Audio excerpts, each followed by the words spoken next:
সেই মানুষ প্রকৃত অর্থে সুখী মানুষ, ধনী মানুষ, একই সাথে আল্লাহর প্রিয় মানুষ, ভালো মুসলমান, যে প্রত্যেকটা অবস্থাকে সে ওয়েলকাম করে, আলহামদুলিল্লাহ বলে। দুনিয়াতে সবকিছু যদি মনমতো হয় তাহলে এটা তো জান্নাত হয়ে যাবে। সবকিছু মনমতো হবে না।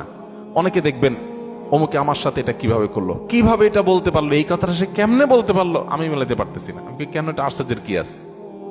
চামড়া ঠোঁট দিয়ে সবই বলা যায়, বলছে, বোঝেন, এটা তো আমি আশা করি না। তা আপনি যা আশা করবেন সব মন মতোই যদি হয় তাহলে তো জান্নাত হয়ে যাবে। আপনার আশার বিপরীত কিছু হবে দেখেই তো দুনিয়া। না না, সে কিভাবে এটা আমারে বলতে পারলো, আমার মাথায় ধরতেছে না, কেমনে এটা বলতে পারলো। আরে কেমনে বলতে পারলো, আমি তো বলতে পারবো আপনাকে, কোনো ব্যাপার না তো।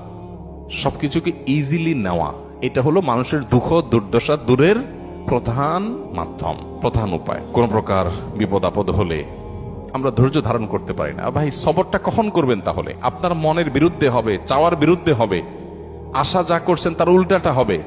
আপনার সাথে পড়ালেখা করে অনেক ভালো আছে, আপনি সেটা থাকবেন না, এখানে তো সবর, এখানে তো সবরের প্রশ্ন আসবে। সবরটা কোথায় করবেন তাহলে? সবই যদি মন মতো হয়। বহু মানুষ আছে যে দুনিয়াতে তাদের সবকিছু চাই, সবকিছু চাই, বাস, আর অন্যের সাথে কম্পেয়ার করা এবং অন্যের কাছে আশা করা।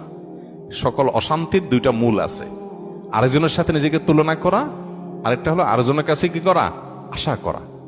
মানুষকে চাইতে বেশি আশা করা উচিত না। স্বামী হোক, স্ত্রী হোক, ননদ হোক, দেবর হোক, শ্বশুর হোক, শ্বশুর বাড়ি হোক, এমনকি বন্ধু বান্ধব হোক। আপনার স্ত্রী, তিনি হয়তো রান্না বাড়া ভালো পারেন না, আপনার মনে দুঃখ, কিন্তু তার চরিত্রটা ভালো।